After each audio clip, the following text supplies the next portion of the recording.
Good morning, good afternoon, good evening. देखो बच्चों, आज हम लोग क्वेश्चन नंबर 2 देखेंगे एक्सरसाइज 1.1 का। ठीक है, वापस एक बार मैं बता देता हूँ। आज हम लोग एक्सरसाइज 1.1, ठीक है, एक्सरसाइज 1.1 का क्वेश्चन नंबर 2 देख रहे हैं। ठीक है, तो लेट्स स्टार्ट विद इट। देखो क्वेश्चन नंबर 2 में, हाँ, सबसे पहले मैं एक डिस्क्लेमर देता हूँ पहले ही कि अगर किसी को बेसिक फार्मूलाज देखना हो तो लेक्चर 1 में जाए। लेक्चर 1 के बेसिक फार्मूलाज और एक और लेक्चर देखना है आपको, डेरिवेटिव ऑफ कॉम्पोजिट फंक्शन।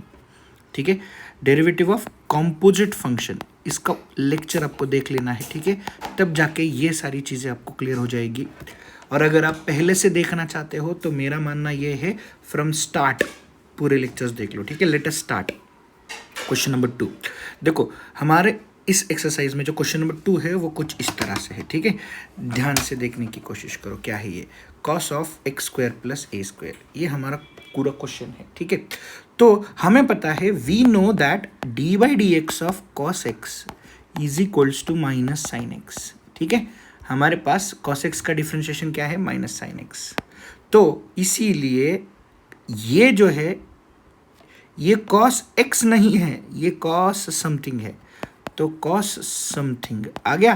अब हम इसका डिफरेंशिएशन कैसे करेंगे? कॉस समथिंग का डिफरेंशिएशन होता है साइन समथिंग। ठीक है, माइनस साइन देना भूल गया मैं, सॉरी माय डियर फ्रेंड्स, अभी दे देता हूँ, जस्ट अ मिनट। ये हो गया, ये माइनस साइन दे दिया।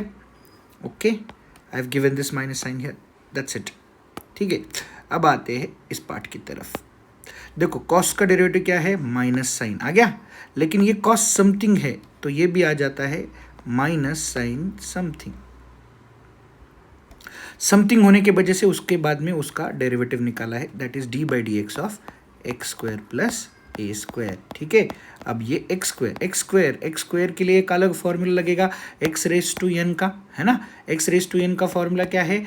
ये फॉर्मूला कुछ इस तरह से है, n into x raise to n minus 1, है ना। तो ये फॉर्मूला हम लोग लगाएंगे यहाँ पे, तो ये एक्स स्क्वायर का डेरिवेटिव बन जाता है 2x और ए स्क्वायर। अब ध्यान से देखो बेटा, ए स्क्वायर, ए एक नंबर होता है तो ए स्क्वायर भी क्या बन जाता है? नंबर।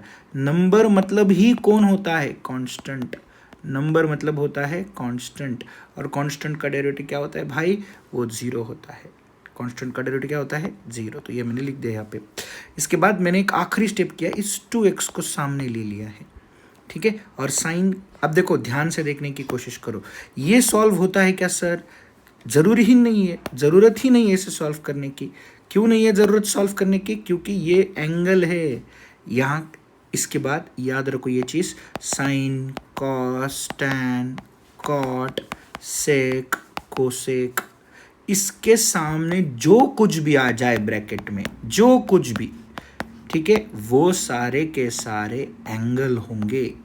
ठीक है, तो एंगल में हम लोग सिंप्लीफिकेशन नहीं कर सकते। लग दिया मैंने? That's it. Is it clear? ये फर्स्ट सम हो गया है। अब सेकंड सम। सेकंड सम में हम लोग कुछ इस तरह से देखने की कोशिश करते हैं। ठीक है, ध्यान से देखो इसे। देखो सेकंड सम कुछ इस तरह से है, under root e raise to 3x plus 2 plus 5, है ना। तो ये जो पूरा पार्ट बन गया है भाई, ये पूरा पार्ट बन गया है समथिंग। क्या बन गया ये? समथिंग। तो हमारे पास कुछ इस तरह से फॉर्मूला है, under root x is 1/2 root x. Sorry my dear friends, glitch. ठीक है, अंडर रूट एक्स का डेरिवेटिव क्या है? अंडर रूट एक्स का डेरिवेटिव होता है 1/2 रूट एक्स। ठीक है, 1/2 root x under root x का डेरिवेटिव है। इसीलिए हम लोग क्या करते हैं, इसे लिखते हैं 1/2 रूट समथिंग, क्योंकि एक्स नहीं है, ये पूरा का पूरा समथिंग बन गया, और ये समथिंग का डेरिवेटिव इधर। अब इस समथिंग में ध्यान से देखने की कोशिश करो, दो चीज़ें हैं, दो टर्म्स है, ये है e raise to something plus 5। अब ई रेस टू एक्स का डेरिवेटिव क्या होता है? E raise to x. D by d x of e raise to x is e raise to x, बराबर है, बराबर है। तो ई रेस टू समथिंग का, यहाँ पे देखो, यहाँ पे now highlight here, okay, here e raise to something का डेरिवेटिव क्या बन गया? ये देखो, ये ई रेस टू समथिंग का डेरिवेटिव क्या बन गया, e raise to something into derivative of something, ये है ना समथिंग मेरा, इसका डेरिवेटिव निकाला। और 5 भाई साहब 5 तो अकेला कांस्टेंट है, इसलिए इसका डेरिवेटिव बन जाता है 0। That's it. अब इस पार्ट का वापस डेरिवेटिव निकालेंगे हम लोग। मैंने आपको इसके पहले भी सिखाया है, जो डी बाई डी एक्स होता है उसी के सामने का हमें सॉल्व करना है। सॉल्व करना है मतलब फॉर्मूला लगाना है डिफरेंशिएशन का। यहां पे भी आप सॉल्व कर सकते हो, लेकिन यहां पे सिर्फ सिंप्लीफिकेशन कर सकते हो। क्या कर सकते हो आप, सिंप्लीफिकेशन, बेसिक सिंप्लीफिकेशन कर सकते हो। यहाँ पे डिफरेंशिएट नहीं करना है, यहाँ पे भी डिफरेंशिएट नहीं करना है। ये डी बाई डी एक्स लिखा है तो सिर्फ इसी पार्ट को देखना है। अब इस पार्ट के अंदर दो टर्म्स आते हैं, एक टर्म है 3x और दूसरी टर्म है 2। 3x का डेरिवेटिव क्या हो जाता है, 3 हो जाता है, और 2 एक कांस्टेंट होने की वजह से उसका डेरिवेटिव 0 है, इसलिए मैंने उसे नहीं लिखा है। अब मैंने वापस किया क्या, देखो बेटा, ये एक पार्ट है, ये एक पार्ट है, ये एक पार्ट है। तो देखो हमें पता है ये तीनों पार्ट आपस में मल्टीप्लाइड है, मतलब ये इसको मल्टीप्लाइड है, ये इसको मल्टीप्लाइड है। तो हमें पता है a upon b into c upon d क्या होता है, it is a c upon b d. ऊपर वाला ऊपर वाले से, नीचे वाला नीचे वाले से मल्टीप्लाई कर दो तो कुछ इस तरह से होगा। ये 3 मैंने सामने लिया है, फिर ई रेस टू 3x प्लस 2 और 2 नीचे रखकर फिर under root e raise to 3x plus 5। अगर आप चाहते हो तो इसका स्क्रीनशॉट ले सकते हो। I will wait for a minute. Yes, okay. अब आते हैं थर्ड सम के तरफ, ठीक है। अब इस थर्ड सम में ध्यान से देखो, ये बहुत ही आईएमपी सम है, इसे हम लोग इम्पॉर्टेंट सम ही कंसिडर करेंगे, ठीक है। Pay attention towards it. y is equals to log of something.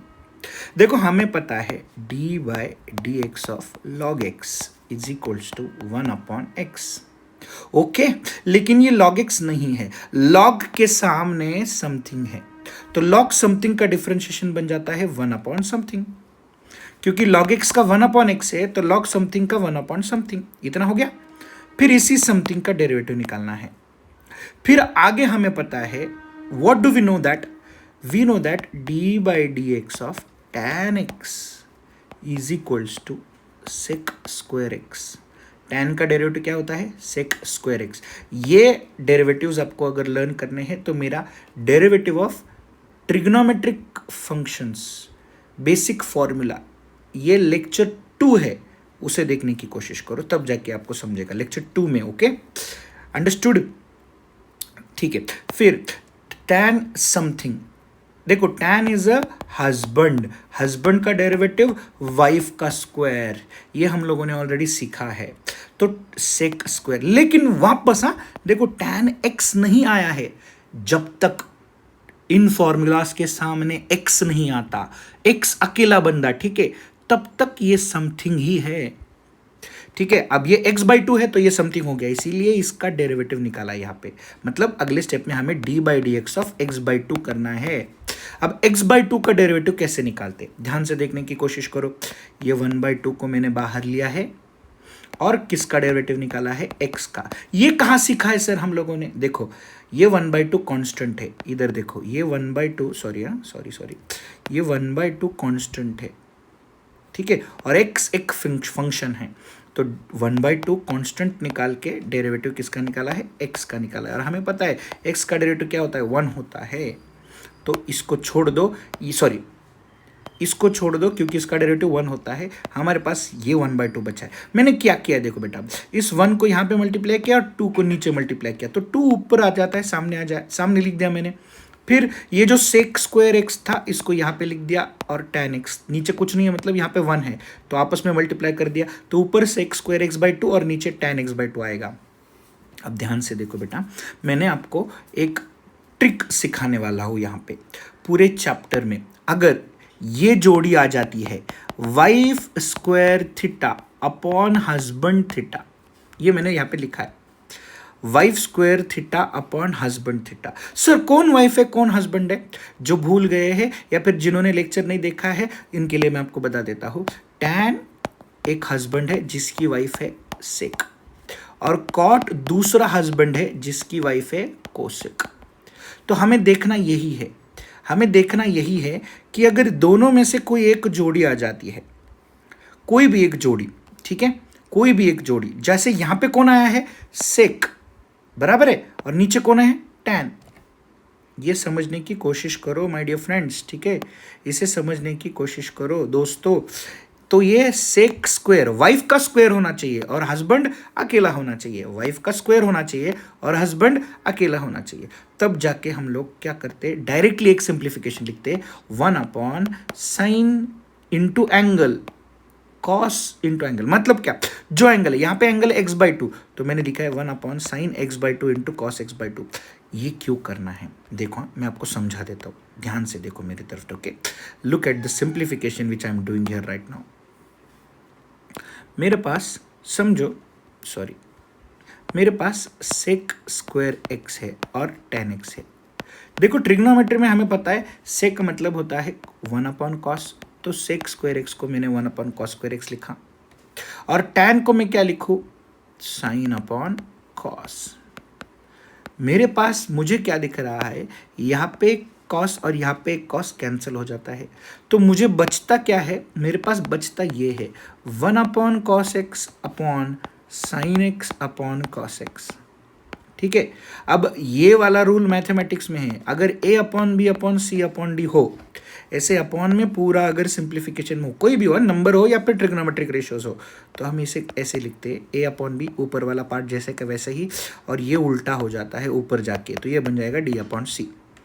तो कुछ इसी तरह से ये पार्ट भी क्या बन जाता है, देखो ध्यान से देखो, 1/cos, ये वाला मैंने यहाँ पे लिखा है, इनटू इसको उल्टा कर दो तो ये क्या बन जाएगा बोलो, ये कॉस कैंसिल हो गया, सॉरी माय डियर फ्रेंड्स, देखो देखो देखो, ये देखो छोटी छोटी गलती होती है, ये कॉस कैंसिल हो चुका है, ठीक है, ये कॉस कैंसिल हो चुका है, इसके नीचे 1 है, इसके नीचे 1 है, तो ये उल्टा हो जाएगा, तो क्या बनेगा 1/sin आ गया। तो wife square theta upon husband, ये हो गया सेक और टैन के मामले में, ठीक है। चलो अब देखते हैं, अब हम लोग एक काम करते हैं, किसके बारे में देखेंगे, हम लोग दूसरी जोड़ी के बारे में देखेंगे। कौन सी दूसरी जोड़ी है भाई हमारे पास, कोई मुझे बोल सकता है, मैंने अभी सिखाया भाई, टैन का वाइफ कौन है, टैन का वाइफ है सेक। तो अभी हम लोग आते हैं किसकी वाइफ की तरफ, हम लोग आते हैं कॉट के वाइफ की तरफ। देखो कॉट का वाइफ कौन है, कॉट थीटा, ठीक है, इसका वाइफ है कोसेक, सो कोसेक स्क्वायर थीटा। ये कुछ इस तरह से सिंप्लीफिकेशन आया, तो कोसेक को हम लोग क्या लिख सकते हैं, 1/sin, लेकिन स्क्वायर है इसीलिए मैंने साइन स्क्वायर लिखा है। कॉट को क्या लिख सकते हैं, कॉस अपॉन साइन, ठीक है, एक साइन और एक साइन क्या हो जाता है, कैंसिल, मेरे पास बचता है ऊपर 1/sin और नीचे बचता है कॉस थीटा अपॉन 1, ये उल्टा हो जाएगा, तो ये बन जाएगा 1/sin इंटू 1/cos। ध्यान से देखने की कोशिश करो भाई, माने दोनों में से कोई भी आ जाए, हम ये स्टेप्स पूरे इलिमिनेट कर पूरे इन स्टेप्स को इलिमिनेट कर हमारा टाइम बचाने के लिए wife square theta upon husband theta is equals to 1/sin theta into cos theta, इस फॉर्मूला को हम लोग याद रखें तो वो बेहतर होगा। तो वही किया है मैंने यहाँ पे बेटा, देखो 1/sin x/2 into cos x/2, ठीक है, 1/sin को देखो 1/sin x/2 into cos x/2, दोनों का एंगल वही है ना। हाँ, एक और चीज, अगर दोनों जगह एंगल सेम हो तो ही ये कर सकते हैं, इधर भी थीटा और इधर भी थीटा ही होना चाहिए। यहाँ पे थीटा नहीं है, यहाँ पे x/2 है, तो ये एंगल सेम है, ठीक है, डोंट वरी अबाउट इट। हाँ अब आते हैं देखो, हमें एक और चीज पता है, देखो हम लोगों ने डबल एंगल के फॉर्मूलेज देखे हैं। अगर किसी को डबल एंगल के फॉर्मूलेज देखने हैं तो उसे लर्न करने हैं, तो ईजीएस्ट ट्रिक मेरे पास है डबल एंगल फॉर्मूलेज लर्न करने की, तो वो भी वीडियो आप देख लेना, ठीक है। अब आते हैं दूसरा, 2/sin theta into cos theta, ये डबल एंगल का फॉर्मूला है भाई, ये बन जाता है sin 2 थीटा। तो मैंने ये डबल एंगल का फॉर्मूला यहाँ पे लिखा है, ये देखो 2/sin theta into cos theta, इस केस में थीटा x/2 है, तो मैंने इसे क्या लिखा है, देखो इसे हमें लिखना है sin 2 थीटा, क्या लिखना है हमें, sin 2 into theta, so sine लिखा, 2 भी लिखा और थीटा भी लिखा, थीटा क्या है x/2। अब इस केस में ये और ये क्या हो जाता है, कैंसिल हो जाता है। सर आपने अभी तो कहा था कि एंगल्स को सिंप्लीफाई, देखो ये एंगल का ही पार्ट है। ये 2 जो है ये किसको मल्टीप्लाई, ये 2 किसको मल्टीप्लाई होने वाला है, थीटा को मल्टीप्लाई होने वाला है। इसीलिए इस 2 को हम लोग इसके साथ सिंप्लीफाई कर सकते हैं, इसे कैंसिल कर सकते हैं। तो बचा मेरे पास 1/sin। और 10th स्टैंडर्ड से पढ़ते आ रहे हैं भाई साहब कि साइन का रेसिप्रोकल होता है कोसेक, माने 1/sin को हम लोग लिख सकते हैं cosec x। I hope so this some is understood properly. अगर इस सम को समझने में कुछ दिक्कत आती है तो पूरा रिवाइंड कीजिए और पहले से इस सम को देख लीजिए, ताकि ये सम बहुत ही आईएमपी है, ये आपको एग्जाम में आ सकता है। आप लिख लो, इसे मार्क कर लो। अब तक जितने भी सारे सम्स किए हैं उसमें से ये सम सबसे इंपॉर्टेंट है, ठीक है। अब आते हैं फोर्थ सम की तरफ। देखो बहुत सिंपल है, हमें पता है, हम लोगों ने देखा है √x का डिफरेंशिएशन होता है 1/2√x, लेकिन ये अंडर समथिंग है तो ये बन गया 1/2 समथिंग, सॉरी देखो 1/2 समथिंग, ये आ गया। फिर इसका डेरिवेटिव निकालना है हमें, किसका, समथिंग का। इस पूरे पार्ट में समथिंग कौन है बेटा, रूट के अंदर की चीज है। रूट के अंदर कौन है, tan√x, तो tan√x। देखो बाहर कौन दिख रहा है हमें, एंगल तो √x है लेकिन बाहर tan है। हमें पता है what is derivative of tan x, tan x का डेरिवेटिव होता है sec²x। तो हम लोग क्या करते हैं, देखो इस पूरे पार्ट को ऐसे ही लिख देते हैं, क्योंकि मैंने पहले भी कहा है, वापस एक बार कहता हूँ, d/dx के सामने वाला ही पार्ट हमें सॉल्व करना होता है, उसके पहले वाले पार्ट को हम लोग सॉल्व नहीं सिंप्लीफाई कर सकते हैं ज़्यादा से ज़्यादा। तो 1/2 √tan(x), ये एज इट इज ऊपर का इंटू हमें दिख रहा है tan समथिंग। देखो बेटा tan x का डेरिवेटिव होता है sec²x, तो tan समथिंग का बन जाता है sec² समथिंग।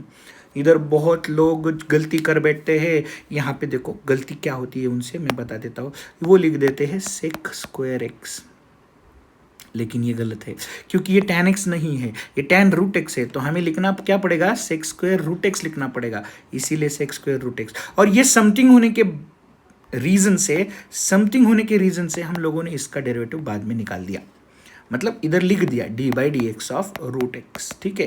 अब हो गया। अब लास्ट देखो, मैंने पहले ही वापस है, इधर d/dx है क्या, इस पूरे पार्ट में नहीं है, तो इसको सॉल्व नहीं करना है, इसको सिर्फ सिंप्लीफाई करना है। कैसे सिंप्लीफाई करेंगे हम लोग, इसको इधर मल्टीप्लाई कर देंगे, दैट्स इट। 1 से मल्टीप्लाई करने को तो ये ऊपर चला जाएगा, ठीक है। फिर इसका डेरिवेटिव निकालेंगे हम लोग, कैसे, देखो इसका डेरिवेटिव निकालेंगे, √x का डेरिवेटिव हमें पता है 1/2√x, ठीक है माय डियर फ्रेंड्स, अंडरस्टूड। तो ये 2 जो है, मैंने इस 2 को इस 2 से मल्टीप्लाई किया है, तब जाके ये बन गया 4।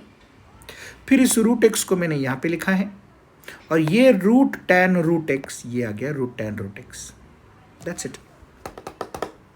आई hope so you have understood this sum, ठीक है। अगले लेक्चर में अगर आपको चाहिए तो इसका स्क्रीनशॉट मारने के लिए, स्क्रीनशॉट लेने के लिए आप मैं रख देता हूँ, ठीक है। You can take a screenshot of this sum, ठीक है। अब अगला जो सम है वो हम लोग अगले लेक्चर में देखते हैं।